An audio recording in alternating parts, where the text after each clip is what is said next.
진심으로 환영하고 축복합니다. 저희가 필리핀을 너무 잘 다녀왔습니다. 우리가 갈 때는 그냥 이번에는 이제 우리 요한 전도사님이 이제 그냥 가서 쉬고 놀고 오자라고 갔는데 하나님은 우리에게 그 교회를 필리핀 안티폴로에 있는 4월 교회를 섬기게 하셨어요. 그냥 놀아주는 게 섬기는 거더라고요. 같이 밥 먹고 같이 여행 가고 그 사람들은 평생에 갈 수 없어요. 우리가 같이 가주지 않으면 그 안티폴로가 빈민촌이거든요. 이렇게 재난이 이제 태풍 같은 거 이렇게 하면 재난 이재민들이 모이는 도시예요. 근데 이제 그곳에 그 청년들 같이 가고 지난번에 갔을 때는 대면대면 했는데 조금 덜 대면대면하고 전도사님이 너무 좋아하셨어요. 그래서 우리 자기 문자로 기억에 왔는데 자기에게 너무 큰 위로가 되고 우리 교회에 너무 큰 도움이 된다고 이렇게 말씀하시더라고요. 그래서 거기서도 성경 통독 훈련을 하는데 청년들이 하다가 도망가고 또 이제 말씀 암송을 해야 되는데 필리핀 사람들은 진짜 게을러요. 그 집을 한 7, 80년에 걸쳐서 짓기도 해요.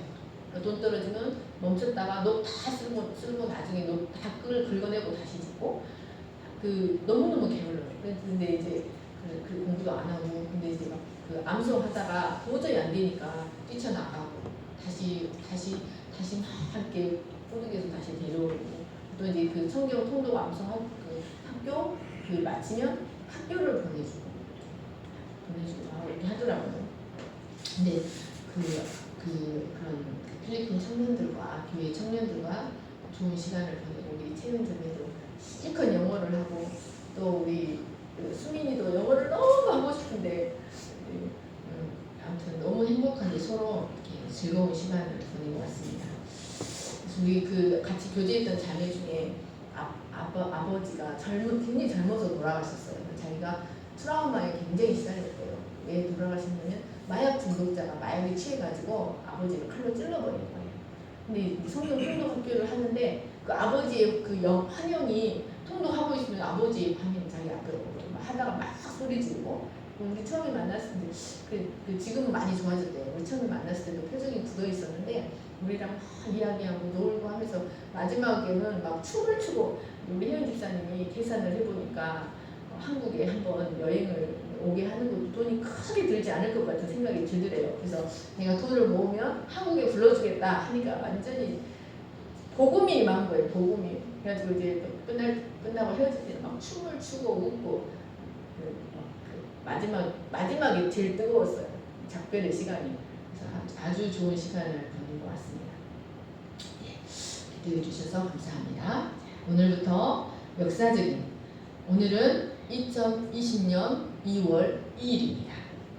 2020년 2월 2일에 푸른초장 선교교회가 로마서를 시작하게 되었습니다.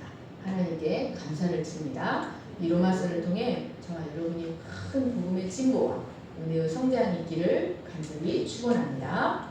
사랑하는 여러분, 성경은 본질적으로 예수 그리스도를 통한 인간 구원의 원리인 복음을 각각 다양한 관점과 모양으로 설명해주는 하나님의 계시의 책입니다. 그런데 성경은 이러한 복음의 계시들을 처음부터 완벽한 체계를 갖추어서 일거에 보여주는 형식을 취하지 않습니다. 오히려 각 시대의 역사와 인물들의 행적을 통해 점진적으로 계시하는 형태를 취하고 있습니다. 그런데 이렇게 점진적으로 보여주는 구원의 계시들 중에서 가장 완성된 수준으로 가장 논리적이면서 직설적으로 보여주는 책들이 있는데 바로 신구약 성경의 최종구라고 할 수 있는 신약의 서신서들입니다.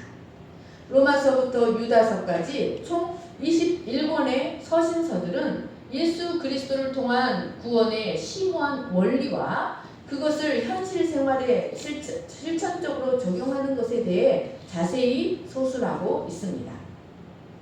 이러한 서신서는 바울서신 13권, 공동서신 8권으로 나누어지는데 이 21권의 서신서들 가운데 그 서두를 점령하고 있는 책은 두말할 필요 없이 로마서입니다. 이는 로마서가 가장 먼저 쓰여졌기 때문이 아닙니다.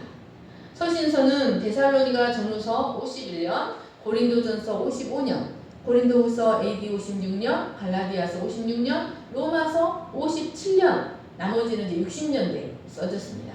등의 순으로 기록되어 있습니다. 그런데도 로마서가 가장 앞에 배치된 것은 그 내용이 기독교 구원론의 핵심 원리인 믿음으로 말미암아 의롭게 되는 것을 뭐라고 말합니까? 네 글자. 믿음으로 말미암아 의를 얻는다. 이, 신, 득, 의. 이 구원의 핵심 원리인 이신, 득, 의를 기본 주제로 하여 모든 서신서들을 대표할 만큼 그 복음을 가장 포괄적이고 논리적이고 치밀하고 짜임새 있게 기록하고 있기 때문입니다. 이제 우리는 로마서를 통하여 우리를 구원한 복음이 과연 무엇인지 하나씩 그 원리를 배워가게 될 것입니다. 그리고 성령께서 우리의 눈을 열어주신다면 이 복음을 통해 우리가 받은 은혜가 과연 무엇이며 우리는 하나님 앞에서 어떤 존재인지를 어거스틴과 칼빈과 마틴 루터처럼 놀라움과 감격과 감사로 그 복음에 반응하게 될 것입니다. 사랑하는 여러분, 하나님 앞에서 기대감을 충만히 가지시기를 축원합니다. 우리가 그 충만한 기대감을 가지고 그 감격의 여정을 함께 시작해 보겠습니다. 이 로마서의 이름은 헬라어 원전의 제목은 프로스 로마이우스, 로마인들에게입니다. 그리고 영어 성경은 수신자 명을 반영하여 로맨스, 로마인들이라고 명명하고 있습니다. 이 책의 저자는 의심할 필요 없이 사도 바울입니다. 바울은 베냐민 지파 출신 유대인으로서 지중해 북동쪽에 위치한 길리기아의 그리스 문화 중심지이며 대학 도시인 다소에서 태어났습니다. 성경에는 그의 집안에 대한 기록이 전혀 없습니다.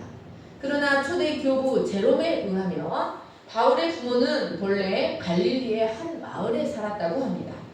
그런데 로마가 팔레스타인을 폐허로 만들었을 때 온 가족이 다소로 이주하였습니다. 그의 가족은 비록 이주민이었지만 상당한 재물이 있었고 사회적 지위가 있었습니다. 그래서 유복하여 로마 시민권을 가질 수 있었고 바울도 어린 시절에 예루살렘으로 유학하여 당시 가장 뛰어난 율법학자인 힐렐의 손자 가말리엘의 문화생이 되었습니다.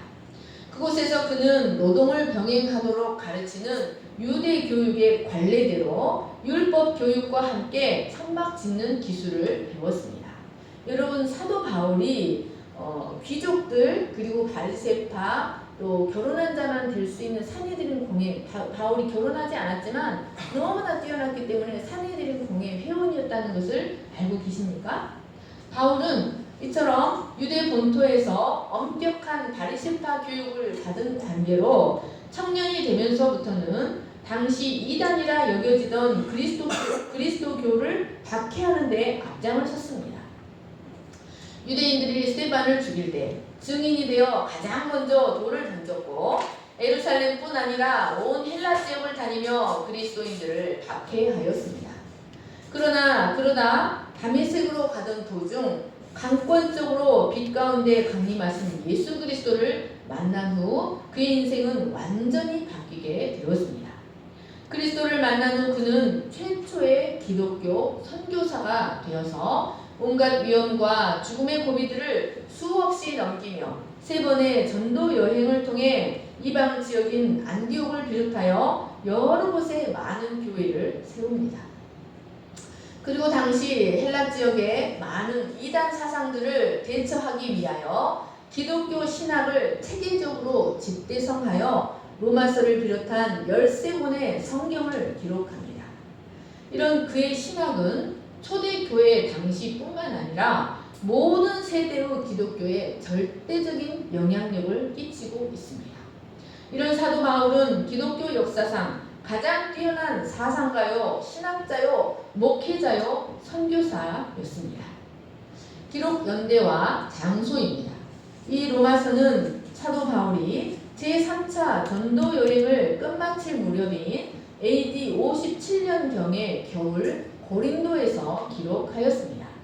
바울은 이 서신 전달의 책임을 고린도 동쪽 항구인 겐그레아에 있는 교회의 일꾼 베베에게 맡깁니다. 그리고 16장 23절에는 자신이 현재 머물고 있는 집주인 가이오와 고린도시의 재무관 에라스도에 대해 언급함으로 약 3개월간 고린도에 머물던 시기에 기록하였음을 밝히고 있습니다. 그러면 이 로마서를 바울이 기록한 목적이 무엇일까요? 여러분, 우리는 모든 성경을 제대로 이해하기 위해서는 그 원독자가 어떤 상황이었으며 그 저자가 어떤 상황이었는지를 알 필요가 있습니다. 로마서도 마찬가지로 이 편지를 받는 당시 수신자들의 상황과 저자의 상황을 바로 알아야만 올바르게 이해할 수 있습니다. 로마서는 당시 거대한 로마 제국의 수도인 로마시에 세워진 교회가 그 수신 대상입니다. 그런데 이 로마 교회가 과연 어떻게 생겨나게 되었는지는 아무도 알지 못합니다. 일반적으로 오순절 성령 강림 사건 때 예루살렘을 방문했던 디아스포라 유대인들이 베드로의 설교를 듣고 회심한 후 로마로 귀향하여 세운 교회로 알고 있습니다. 그런데 이 교회는 믿음의 열정이 얼마나 격렬한지, 얼마나 대단했던지 그들의 믿음은 온 세상에 알려져 있을 정도였습니다. 하지만 안타깝게도 제국의 수도에 세워졌음에도 불구하고 사도들로부터 복음 진리에 대한 정식적인 가르침을 한 번도 받아보지 못하고 자생적으로 발생한 교회라서 그 위상에 걸맞지 않은 많은 문제점들을 가지고 있었습니다. 바울은 이런 로마 교회를 방문하기를 간절히 소망했습니다. 그것은 복음 진리를 바르게 가르쳐서 로마 교회의 신앙을 반석 위에 든든히 세우기 위함이었습니다.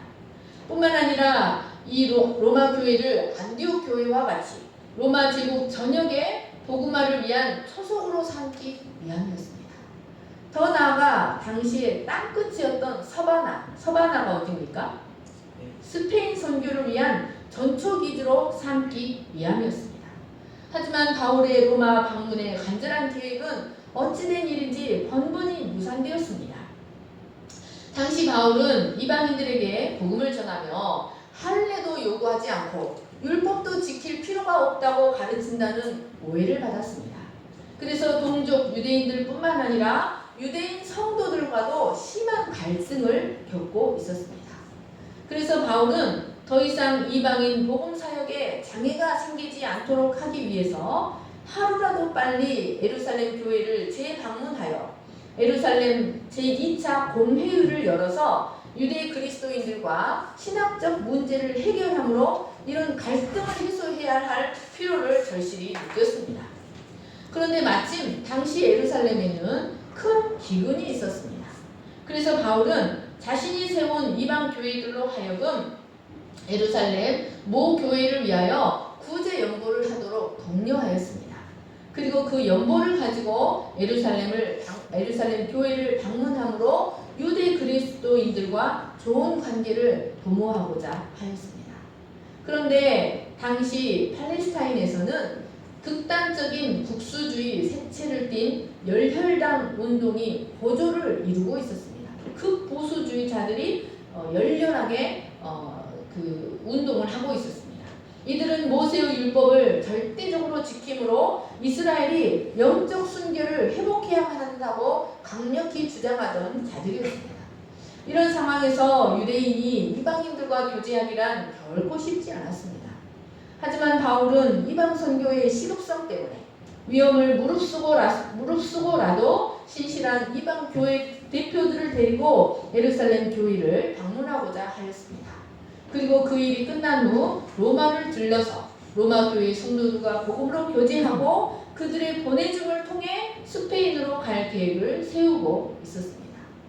그런데 혹시라도 열혈당 주의자들 때문에 자신이 예루살렘에서 죽을 수도 있다는 것을 바울은 알고 있었습니다.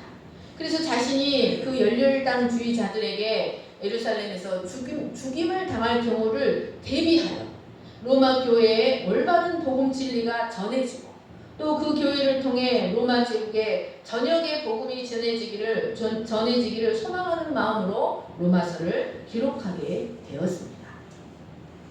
본래 로마 교회는 처음부터 독립적인 교회로 존재했던 것이 아니었습니다.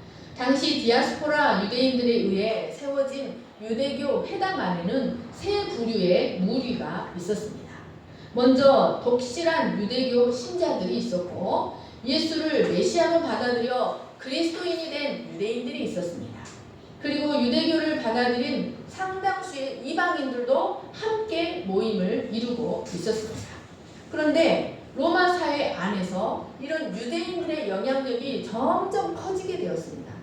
로마 유대인들의 문화와 음식이 로마 귀족들에게 많은 영향력을 끼쳐서 유대인들의 영향력이 점점 커지게 되었습니다.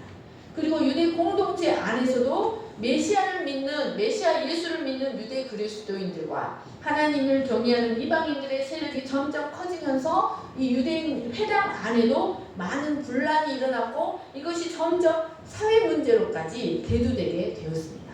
그래서 로마 황제 글라우디오는 AD 49년에 모든 유대인은 로마를 떠나라는 유대인 추방령을 내리게 됩니다. 이로 인해 모든 유대인들은 로마를 떠나게 되고 로마 유대교의 회장 내의 그리스도인이었던 브리스길라와 아굴라도 로마를 떠나 고린도에 머물게 되었습니다. 이때 고린도에 머물고 있던 바울이 이들을 만나 로마에 있는 그리스도인들에 대한 소식을 접하게 되었던 것이었습니다. 그런데 이 글라우디오의 추방령이 있기 전 로마 교회의 형편은 이방인 출신 성도들보다 유대인 출신 성도들이 압도적으로 많았습니다. 그래서 그들이 그 교회 안에 강력한 지도력과 영향력을 끼치고 있었습니다. 그런데 이 글라우디오의 추방령으로 인해 유대 그리스도인들이 이 로마를 떠나게 되자 점점 이 로마 교회 안에 이방인 성도들의 숫자가 더 많아지게 되었습니다. 그리고 AD 54년 글라우디오가 죽자 유대인 추방령이 폐지되었습니다. 그리고 다시 유대인들이 로마로 돌아오게 되었을 때는 상황이 많이 바뀌게 되었습니다. 이 사건은 먼저 로마 그리스도인들이 유대교와 완전히 관계를 단절하고 독립하는 계기가 되게 했습니다. 그리고 로마 교회 내의 구성원 비율에도 큰 변화가 생겨 이전에는 유대인 성도들이 압도적으로 많았던 것이 이제는 이방인 출신 성도들이 훨씬 더 많아지게 되었습니다. 이런 로마 교회는 유대인 출신 성도들 측면에서와 이방인 출신 성도들 측면에서 각각 많은 신학적 문제들을 갖고 있었습니다. 유대인 출신 성도들은 비록 예수를 구약에 예언된 메시아로 받아들이기는 하였지만 그들은 여전히 율법적인 신앙관에서 벗어나지 못했습니다. 그래서 음식법과 할례 등을 고수하면서 이방인 성도들에게도 이런 것들을 지켜야 구원을 얻는다고 가르쳤습니다. 반면 이방인 성도들은 그리스도인의 자유를 지나치게 강조하여 방종에 가까운 신앙생활을 하고 있었습니다. 그래서 그들은 성도가 되었음에도 불구하고 과거의 방탕한 습관을 버리지 못했을 뿐 아니라 그것이 문제가 되지 않는다고 생각했습니다. 이렇게 로마 교회는 유대인 출신 성도들이나 이방인 출신 성도들이나 모두 복음 진리를 제대로 이해하지 못함으로 올바른 신앙생활을 하지 못하고 있었습니다. 바울은 이런 로마 교회를 위해 복음에 대한 올바른 진리들, 중요한 신학적 주제들에 대한 명쾌한 해답들을 주어서 이들을 바른 진리 위에 온전히 세우고자 하는 열망을 가지고 로마서를 집필하였습니다. 자, 이제 로마서를 전체를 교감하도록 하겠습니다. 로마서는 인사말과 서신을 쓰게 된 동기를 밝히고 있는 도입부인 1장 1절에서 17절과 마지막 문안인사를 기록하는 종결부인 15장 14절에서 16절은 전형적인 서신의 형태를 띠고 있습니다. 그런데 그 안에 그 안에 본론 부분인 1장 18절부터 15장 13절까지는 이해하기 어려울 수 있는 복음의 원리인 기독교의 교리들을 매우 논리적이고 체계적으로 변증하는 전형적인 논문의 형태를 띠고 있습니다. 그러니까 로마서는 서신서잖아요. 그래서 앞부분과 뒷부분은 전형적인 서신서의 형태인데 그 안은 전형적인 신학적 소논문의 형태를 띠고 있다는 말씀입니다. 1장 1절에서 17절 인사말과 주제 요약입니다. 서신의 도입부인 1장 1절에서 17절은 사도 바울의 자기소개와 인사, 복음의 기본사항 요약, 로마 성도에 대한 감사와 기도, 또 로마를 방문하고자 하는 계획과 동기가 무엇인지, 그리고 복음의 핵심인 이신득이 자기가 편지를 쓰고자 하는 내용이 무엇인지에 대해 요약하고 있습니다. 바울은 여기서 자신은 로마 성도들에게 복음 전하기를 간절히 열망한다고 말합니다. 그것은 복음만이 온 인류를 지배하고 있는 죄와 죽음의 권세를 깨뜨릴 수 있으며 모든 믿는 자를 구원하시는 하나님의 능력이 되기 때문이었습니다. 여러분, 이 복음이 모든 믿는 자들에게 구원을 주시는 하나님의 능력이 되는 이유는 바로 그 복음 안에 하나님의 의가 들어있기 때문입니다.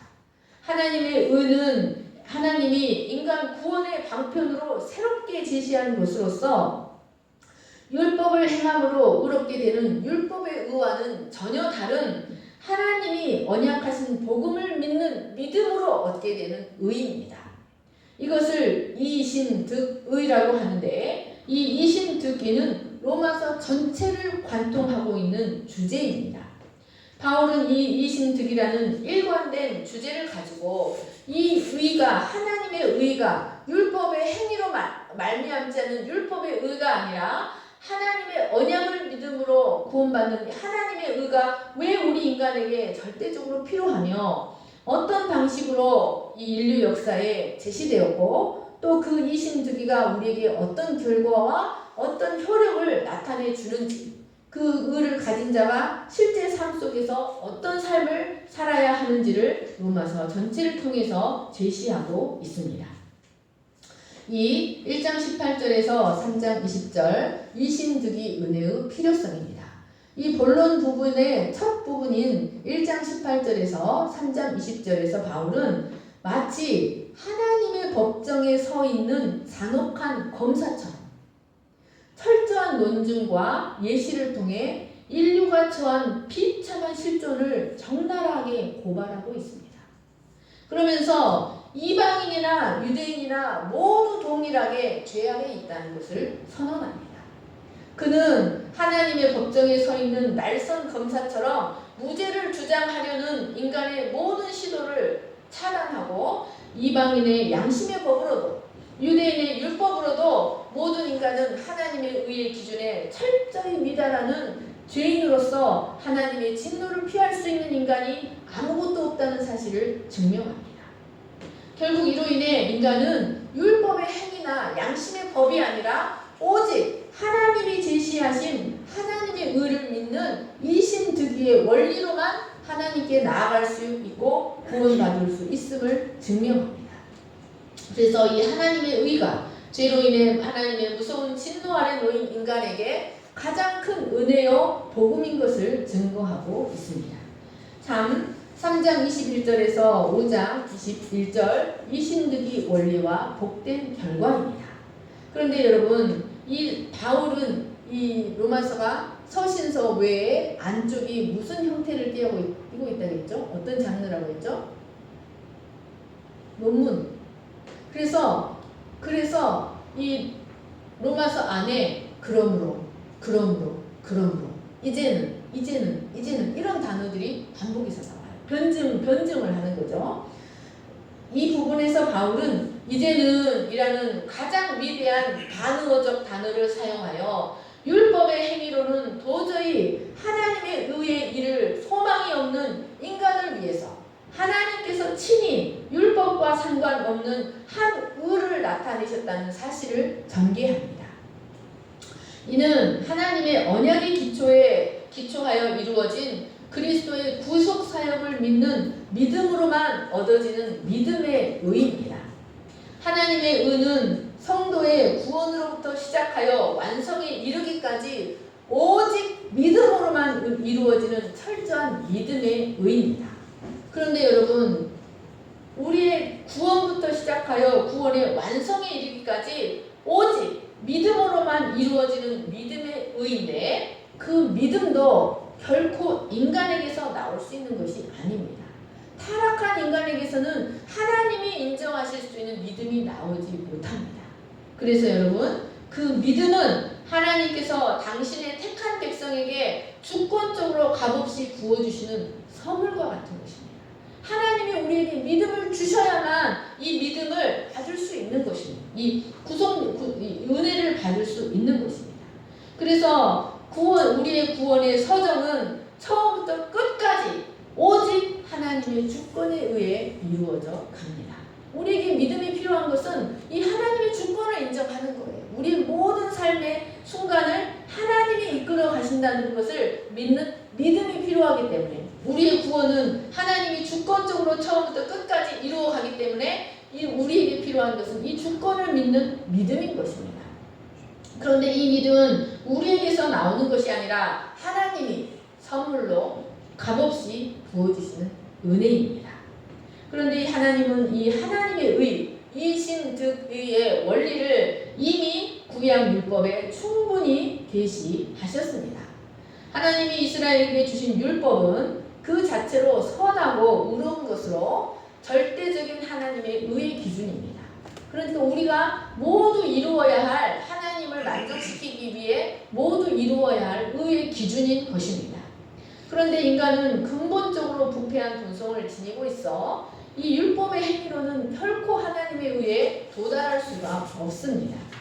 그래서 하나님은 이렇게 타락한 인생들을 구원하시기 위하여 율법을 행함으로 구원을 얻는 행위 구원 외에 하나님이 제시하신 제물의 희생을 통한 의, 즉 복음을 율법에 계시하셨습니다. 그래서 이 이스라엘 백성들이 드리던 제사의 행위는 장차 오실 그리스도를 통해 의롭게 될 것을 믿음으로 드리는 믿음의 행위였습니다. 사장에서는 유대인이나 이방인이나 오직 믿음으로만 의롭게 된다는 것을 확증하기 위하여 아브라함의 예를 들어서 자세히 설명합니다. 그러니까 아브라함이 구원받은 것은 할례 받기 전이라는 것입니다. 아브라함이 의롭다고 여김받는 것은 할례 받기 이전이고, 할례는 그 믿음을 인친 것이므로 할례를 받아야 구원받는 것이 아니라는 것을 아브라함의 예를 들어 설명합니다. 그리고 5장에서는 그 칭의의 결과로 죄인들이 하나님과 화목하게 되었음을 밝히고 있습니다. 바울은 그러면 우리가 어떻게 믿음으로만 의롭게 되는가를 설명하기 위하여 대표의 원리, 연합의 원리를 가져다가 설명합니다. 아담은 그 자신만이 죄를 지었지만 그는 온 인류의 대표자로 그의 죄는 그의 허리 안에 있는 모든 인류에게 전가되어 결국 모든 사람이 죄와 사망 아래 거하게 되었습니다. 마찬가지로 둘째 아담으로 오신 그리스도는 믿는 모든 하나님의 백성을 대표하여 그 한 사람이 하나님의 의를 만족시키기 위하여 십자가에 죽으셨습니다. 그런데 그 의가 그 허리 안에 있는 모든 믿는 자에게 전가되었습니다.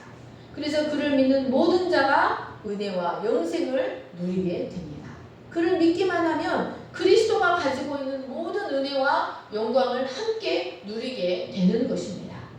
이 그리스도 안에 있는 은은 아담이 가져온 죄책에 비해 훨씬 탁월하고 놀라워서 아담으로부터 물려받은 모든 죄책과 저주를 다 소멸시켜 버릴 뿐만 아니라 한량없이 풍성한 하나님의 은혜와 영광과 영생을 영원토록 누리게 해줍니다.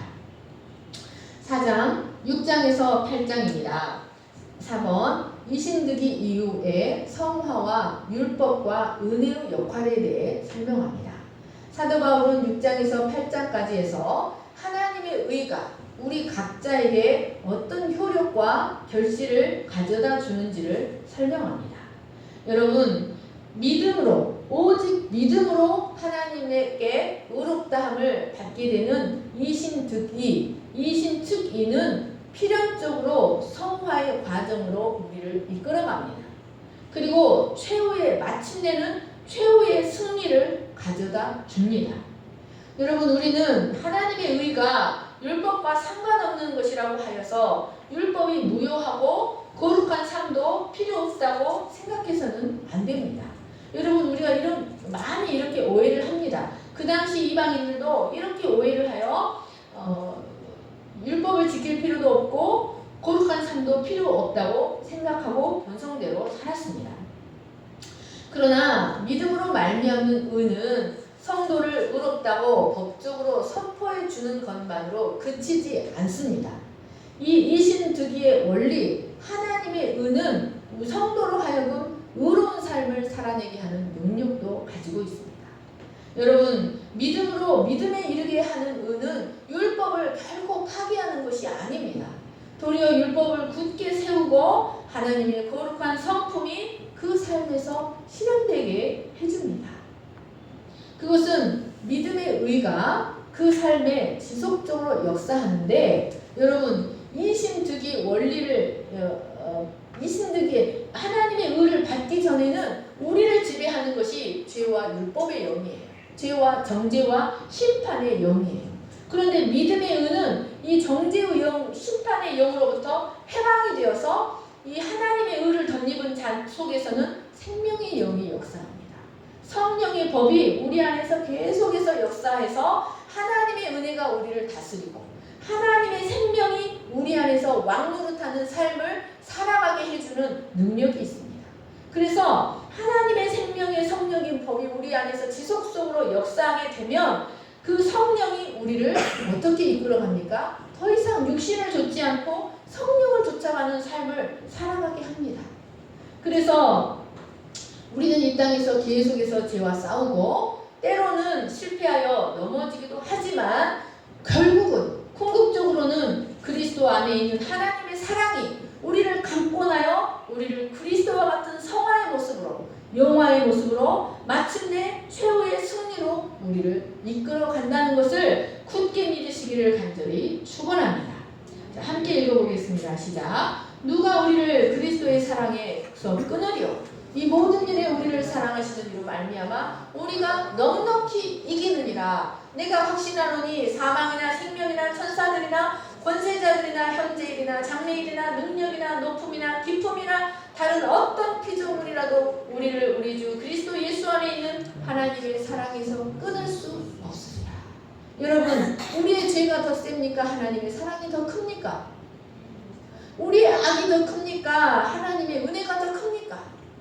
여러분, 우리의 미련함이 더 큽니까? 하나님의 지혜가 더 큽니까?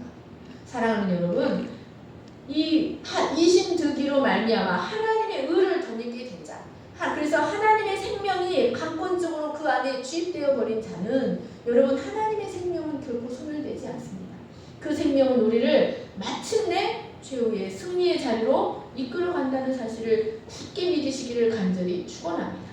그래서 우리는 언제나 마침내 우리는 최후의 승리가 보장된 싸움을 싸우고 있다는 사실을 기억하고 어떤 상황에도 낙심하지 아니하고 언제나 영광스러운 승리를 바라보고 끝까지 믿음 안에서 성령 안에서 살아가고자 힘쓰는 저와 여러분이 되시기를 간절히 축원합니다. 다섯 번째로 9장에서 11장은 구속사의 대파노라마를 펼치면서 그 안에서 친히 구속사를 이루어 가시는 하나님의 절대 주권에 대해서 바울은 설명합니다. 이제 바울은 처음부터 이신득이의 원리에 근거하여 펼쳐져 온 인류 구속사의 대파노라마를 설명합니다. 이 과정에서 바울은 이스라엘의 역사와 토기장이의 비유를 통하여 전 인류의 구원 역사는 철저한 하나님의 주권이라는 것을 설명합니다. 하나님의 일방적인 주권과 긍휼에 의해 펼쳐지고 있다고 선포하고 있습니다. 하나님의 주권적인 역사입니다. 그러므로 인간은 구속 역사를 펼쳐가시는 하나님께 대해서 왜 그렇게 하십니까? 왜 그렇게 하세요? 라며 이의를 제기할 수 없습니다. 우리는 다만 믿음으로 그 하나님의 선하심을 믿고 승복해야 할 뿐입니다. 하나님은 처음부터 유대인과 이방인의 구원을 계획하셨습니다. 그러나 먼저 일방적으로 유대인들을 택하셨습니다. 그 유대인들에게 먼저 복음의 언약과 율법과 예배와 약속들을 주셨습니다. 그래서 그 유대인들을 통해 온 세상이 복음화가 되기를 원하셨습니다. 그러나 때가 되매 하나님은 그 당신의 선하신 주권을, 그 은혜의 복음을 신약의 교회로 옮겨버리셨습니다. 그리고 그들로 하여금, 먼저 이방인들로 하여금 풍성한 열매를 맺게 하셨습니다. 이는 마치 하나님께서 언약의 대상을 이스라엘에서 교회로 바꾸어 버리신 것처럼 보이게 하였습니다. 하나님께서 이스라엘을 버리신 것처럼 보이게 하셨습니다. 그러면 하나님은 왜 당신의 주권을 통하여 이렇게 이스라엘을 버리시고 이방인을 택하신 것처럼 역사하셨을까요? 하나님은 이를 통해 먼저 된 자가 나중되고 나중된 자가 먼저 된다는 중요한 원리를 보이셨습니다. 하나님의 구원 역사가 혈통이나 육종으로 이루어지는 것이 아니라 오직 하나님 자신의 주권으로, 은혜로 펼쳐져 간다는 사실을 이를 통해 보여주셨습니다. 여기서 바울은 하나님의 언약은 아브라함의 모든 혈통적 자손을 대상으로 이루어지는 것이 아니라 그 혈통적 자손들 중에서도 모든 이스라엘이 구원을 받는 것이 아니라 그 혈통적 자손들 중에서도 오직 남은 자들만 구원받는다는 사실을 설명하고 있습니다. 하나님은 주권적으로 구원받기로 예정된 이방인의 수가 차기까지 이스라엘을 내버려 두십니다. 그것은 그 과정에서 이스라엘을 겸손하게 하시기 위함이었습니다.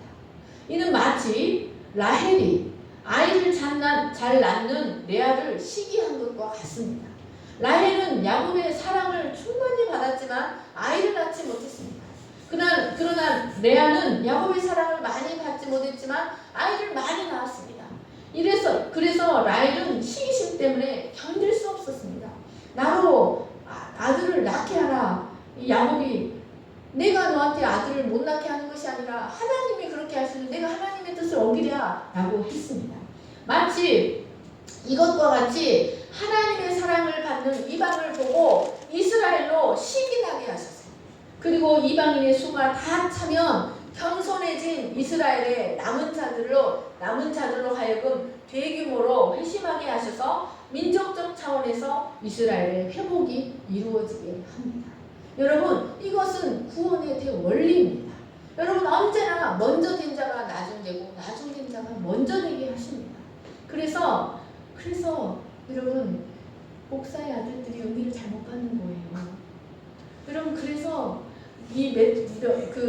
못된 신앙들이 되는 거예요. 여러분, 하나님은 언제나 은혜는 혈통으로나 육종으로나 사람의 뜻으로 나지 아니하고 하나님의 은혜로 하나님의 백성은 거듭납니다. 여러분, 사람이 목사 하림이라도 자기 자식을 거듭나게 하지 못해요. 하나님이 거듭나게 하지 않으면 할 수가 없는 거예요. 사랑하는 여러분, 언제나 하나님의 은혜는 겸손한 자에게 임한다는 사실을 기억하시기를 간절히 축원합니다. 하나님은 이스라엘로 시기나게 해서 이방인들을 보고 시기나게 해서 그들을 겸손하게 해서 이방인의 수가 다 차면 나중에 대규모로 하나님이 회심하게 하시는 역사를 하나님이 이루어 주십니다. 바울은 하나님의 언약이 이러한 경로를 통해 성취될 것을 설명하며 인류 구원의 역사 속에 드러난 하나님의 절대 주권과 지혜와 섭리를 찬양하고 있습니다. 이러한 하나님의 선하신 주권 앞에 인간은 절대로 교만할 수 없습니다. 오직 그를 인정하며 겸손히 그 주권적 행하심 앞에 순복해야 할 따름인 것을 우리는 발견해야 합니다. 6번 12장 1절에서 15장 13절 이신득위자의 신앙 윤리입니다. 이 부분은 두 개의 단락으로 나누어져서 먼저 12장은 하나님의 의를 얻은 성도가 교회 안에서, 사회 안에서, 국가에 대하여 이웃과의 관계 안에서 어떻게 생각하고 어떻게 행동해야 하는지, 그리고 종말의 시대를 어떻게 살아가야 하는지를 설명합니다. 교리가 아니라 실천편인 거죠. 14장 1절에서 15장 3절은 로마 교회 내의 실제적 다툼의 문제였던 음식과 절기의 문제를 어떻게 해결해야 하는지를 설명합니다. 그것은 율법이 아니라 사랑으로 서로 용납하고 진리에 기초한 자유를 적용해야 한다고 바울은 권면하고 있습니다. 만약 로마서에서 이 부분이 없었다면 로마서는 자칫 딱딱한 교리서밖에 되지 않았을 것입니다. 그러나 이 부분을 통해 로마서는 교리와 실천의 적절한 균형이 이루어지는 책이 되었습니다. 일곱 번째로 마지막 15장 14절에서 16장 27절입니다. 바울은 마지막 종결부인 15장 14절에서 16장 27절에서 로마 방문의 계획을 통보합니다. 그리고 기도를 요청하고 마지막 권면으로 거짓 교사들에 대한 경계, 그리고 바울과 동역자들의 로마 성도들에 대한 개별 인사와 송영으로 로마서를 마무리하고 있습니다. 사랑하는 여러분, 로마서가 기대가 되십니까? 그래서 우리가 이제 2부 예배 때는 로마서를 5장씩, 이제 우리가 이제 우리 진섭이도 5장씩 성경 공부할 때 5장씩 읽다가 이제 2020년에는 7장씩 이제 진보를 했습니다. 그래서 2부 예배도 이제 로마서를 5장씩, 3장이 아니라 5장씩 읽고 로마서를 한 10번 정도 읽고 나서 다른 성경으로 넘어가도록 하겠습니다. 왜냐하면 로마서를 이해하지 못하고 그 밑에 깔려있지 않은 상태에서 메시지만 듣고 여러분이 뭐 유튜브를 다시 듣고 뭐 할 거 아니잖아요.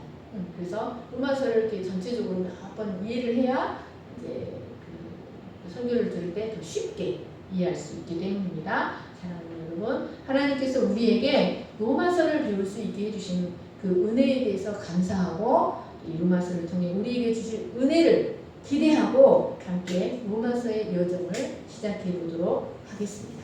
제가 기도하겠습니다. 사랑과 은혜가 풍성하신 하나님 아버지, 모든 것을 하나님께서 시작하고 이루지 않으면 어떤 것도 될 수 없습니다. 우리로 하여금 민수기를 마치게 하시고 이제 로마서를 시작하게 하신 하나님은 지극히 선하시고 의로우신 하나님이십니다. 하나님은 언제나 옳으십니다. 하나님은 언제나 하나님이 맞습니다. 하나님, 우리가 우리의 주권을 내려놓고 하나님이 선하신 주권을 인정하고 그 선하신 주권을 충만히 누리며 살아가는 저희가 되게 하여 주시기를 간절히 기도합니다. 우리가 우리의 주권을 주장할 때 우리의 마음은 언제나 갈등이고 평안이 없습니다. 그러나 하나님의 주권을 인정하고 그 주권 앞에 순복하면 우리 마음에는 이 세상이 빼앗아갈 수 없는 평안과 안식이 있습니다. 하나님은 절대적으로 선하시기 때문입니다. 그래서 우리가 하나님이 주권적으로 우리를 죽어야 하는 자리로 이끌어 가시면 우리는 죽어야 합니다. 우리를 밟히는 자리로 우리를 이끌어 가신다면 우리는 그곳에서 밟혀야 합니다. 그것이 하나님의 선하신 주권이기 때문입니다. 그러나 우리를 향한 하나님의 사랑은 결코 변하지 않으며 우리에게 주신 영광이 얼마나 큰 것인지는 결코 변하지 않습니다. 하나님의 선하신 주권을 믿고 그 믿음으로 하나님의 통치가 우리 안에 이루어지며 하나님 나라의 거룩한 백성으로 살아갈 때 우리의 필요한 모든 것을 하나님이 부족함 없이 더하실 것을 믿습니다. 우리의 삶의 자리에서 하나님의 살아계심과 하나님의 통치하심이 날마다 드러나게 하여 주시기를 간절히 기도합니다. 감사하며 거룩하신 예수님의 이름으로 기도합니다. 아멘. 하늘의 문을 여소서 찬양하시면서 예배를 드리겠습니다.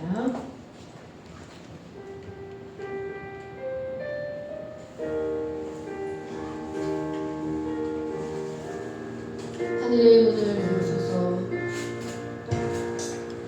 하늘의 문을 여소서 이곳을 주목하소서 주를 향한 노래가 꺼지지 않으니 하늘을 열고 보소서 이곳에 임재하소서 주님을 기다립니다. 이곳에 임재하소서 주님을 기다립니다. 기도를 향기가 하늘에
구원은 받고 싶다고 해서 받을 수 있는 것이 아닙니다. 구원은 철저히 하나님의 주권입니다. 오직 남은 자만 돌아온다는 것은 사람이 노력으로 구원받을 수 있는 것이 아니라 하나님이 예정하여 주셔야 하고 하나님이 선택하시고 구별하여 주셔야 하고 하나님이 믿음을 부어주셔야 우리의 믿음의 진보도 일어나는 것입니다. 그러나 그 과정에서 하나님은 우리를 겸손하게 하셔서 하나님을 갈망하게 하십니다. 하나님의 은혜는 갈망하는 자들에게 임합니다. 갈망하는 자들이 하나님을 보고 믿음의 진보를 경험하며 성화를 경험하고 영화에 이르게 될 것입니다. 하나님 아버지, 갓난아이가 젖을 사모하듯 우리가 하나님의 말씀을 사모하고 하나님의 사랑을 갈망하며 주님과의 깊은 연합을 더 깊이 갈망하는 자들이 되게 하여 주시기를 간절히 기도합니다. 그래서 이 로마서가 많은 사람들을 변화시켰던 것처럼 탕자 어거스틴을 성자가 되게 하고 칼빈을 목숨을 걸고 이 구원의 진리를 가르치게 하고 마틴 루터를 그 율법의 정지에서 해방에 이르게 한 것처럼 이 로마서가 하나님 푸른 초장 선교교회의 성도들에게도 생명의 복음으로 역사하여 우리가 어떤 구원을 받았는지, 우리가 하나님 앞에서 어떤 자들인지, 내가 어떤 사랑을 받았는지, 그리고 하나님이 어떻게 우리를 영광의 자리로 이끌어 가기를 원하시는지 그 놀라운 진리를 깨닫게 하여 주시기를 간절히 기도합니다. 그래서 이 복음이 우리를 강하게 하고 복음이 우리를 자신 있게 하고 복음이 우리를 자존감을 세워주며 복음이 우리를 당당하게 하고 또 복음이 우리를 겸손하게 하는 거룩한 선민, 거룩한 신민이 되는 역사가 이 로마서를 통하여 일어나게 하여 주시옵소서.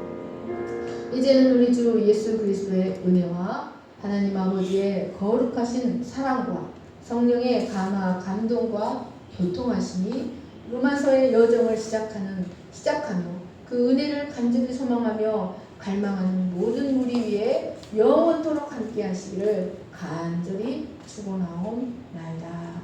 아멘.